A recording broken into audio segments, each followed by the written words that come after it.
untuk optimalisasi pelaksanaan penyidikan ini dan efisiensi daripada penyidikan ini, hari ini kami tarik ke Polda Metro Jaya. Mengapa? Karena memang kita menerapkan pola kolaborasi interprofesi untuk memudahkan koordinasi, dan juga kami memiliki penyidik yang lebih banyak yang khusus menangani kasus-kasus yang melibatkan perempuan dan anak. Rekan-rekan sekalian,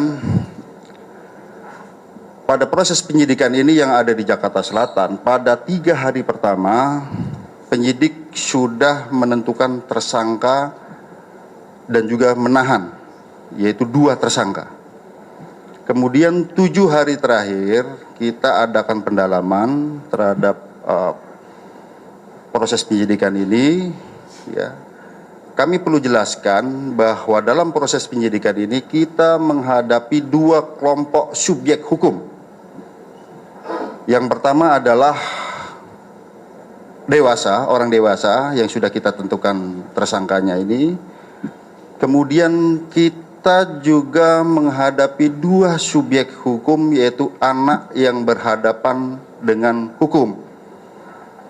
Yaitu pertama anak sebagai korban, yang kedua adalah anak sebagai saksi. Ini keduanya adalah anak yang berhadapan dengan hukum.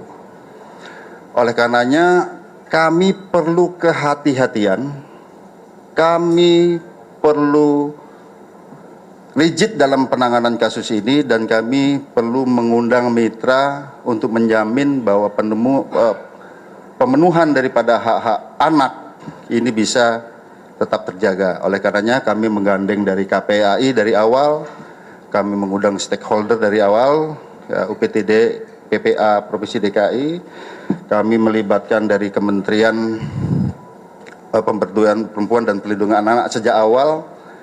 Kami juga melibatkan ahli pidana anak sejak awal dan juga ahli pidana. Dan juga kami perlu sampaikan rekan-rekan sekalian bahwa dalam proses penyidikan kami tetap melaksanakan penyidikan dengan menggunakan pola scientific crime investigation.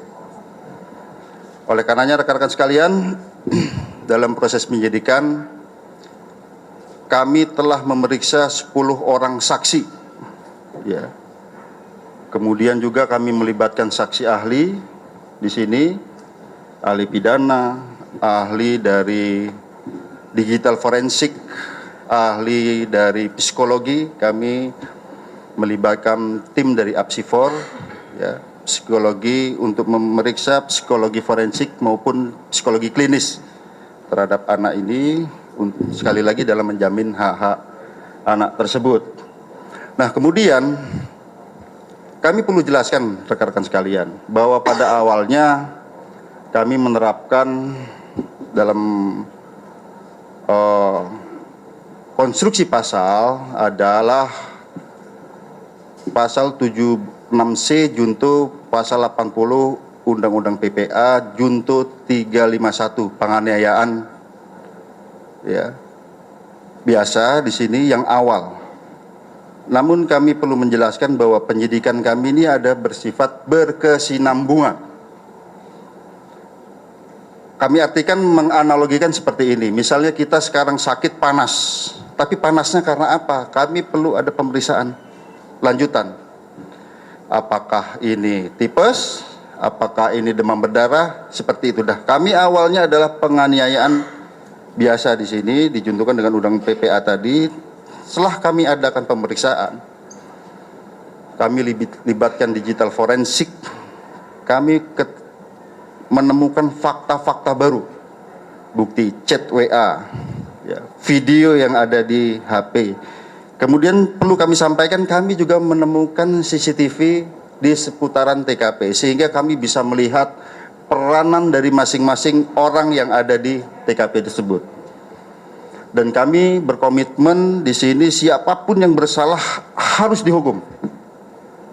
Ya tentu saja apabila itu pun anak, secara formil ini diatur dalam Undang-Undang Peradilan Anak, secara material diatur dalam Undang-Undang Perlindungan Anak. Oleh karenanya rekan-rekan sekalian, pada kesempatan gelar pada pagi siang hari ini, pagi sampai dengan siang hari ini, kami menambah konstruksi pasal baru terhadap tersangka-tersangka ini, ya. Kemudian yang kedua, ada perubahan status dari AG yang awalnya adalah anak yang berhadapan dengan hukum, berubah menjadi atau meningkat statusnya menjadi anak yang berkonflik dengan hukum. Atau dengan kata lain, berubah menjadi pelaku atau anak. Jadi terhadap anak di bawah umur ini tidak boleh dibilang tersangka, ya. Jadi yang kami perlu jelaskan. Kemudian dari fakta hukum yang kami peroleh, baik itu dari chat WA, baik itu dari video, kemudian baik itu dari CCTV yang ada di TKP, kemudian keterangan saksi-saksi, ya, kami mengonstruksikan konstruksi pasal yang baru. Nah, sebelum kami jelaskan, kami juga perlu menjelaskan di sini, ternyata pada awalnya para tersangka ini ataupun orang yang ada di TKP tidak memberikan keterangan yang sebenarnya. Setelah kami sesuaikan dengan CCTV, kami sesuaikan dengan alat bukti yang lain, kami sesuaikan dengan chat WA, tergambar semua peranannya di situ. Oleh karenanya, yang kami sampaikan tadi, ada peningkatan status dari anak yang berhadapan dengan hukum berubah menjadi anak yang berkonflik dengan hukum ataupun pelaku. Kemudian ada perubahan konstruksi pasal. Yang pertama, terhadap tersangka MDS. Konstruksi pasalnya adalah 355 KUHP ayat 1, subsidiar 354 ayat 1 KUHP, lebih subsidiar 353 ayat 2 KUHP, lebih subsidiar 351 ayat 2 KUHP, dan atau 76C junto 80 Undang-Undang Perlindungan Anak dengan ancaman maksimal 12 tahun penjara. Itu MDS, ya. Kemudian terhadap tersangka SL, yaitu 355 ayat 1 junto 56 KUHP, subsidiar 354 ayat 1 KUHP junto 56 KUHP, lebih subsidiar 353 ayat 2 junto 56 KUHP, lebih subsidiar 351 ayat 2 junto 56 KUHP.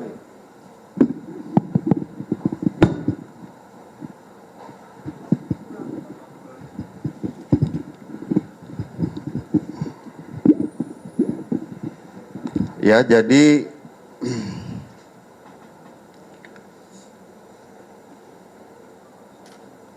saya ulangi ya, untuk tersangka SL itu 355 KUHP 355 ayat 1 KUHP junto 56 KUHP, subsidiar 354 ayat 1 junto 56 KUHP, lebih subsidiar 353 ayat 2 junto 56 KUHP, lebih subsidiar 351 ayat 2 junto 56 KUHP, dan atau 76C junto 80 Undang-Undang Perlindungan Anak, ya. Kemudian terhadap anak AG, kami harus sebut anak AG, ya, ini anak yang berkonflik dengan hukum.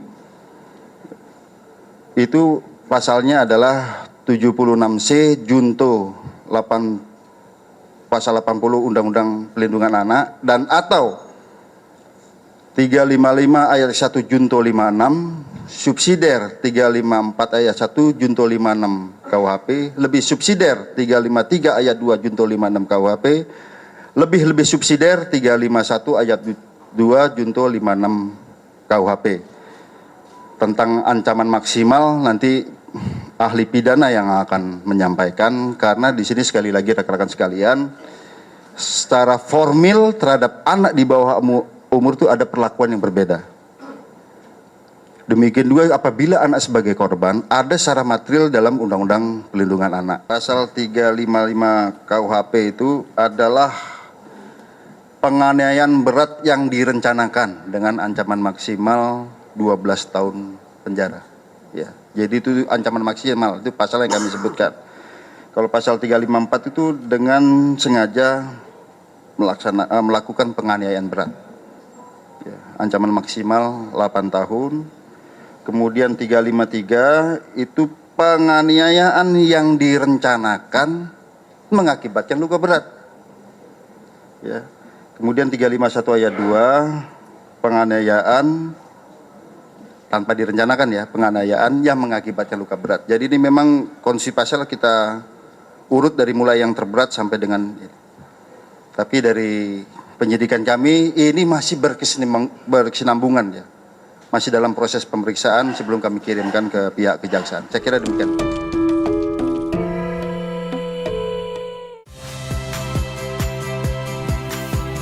Saya Iriana Mardanus. Saksikan program-program Kompas TV melalui siaran digital, pay TV, atau media streaming lainnya. Kompas TV, independen, terpercaya.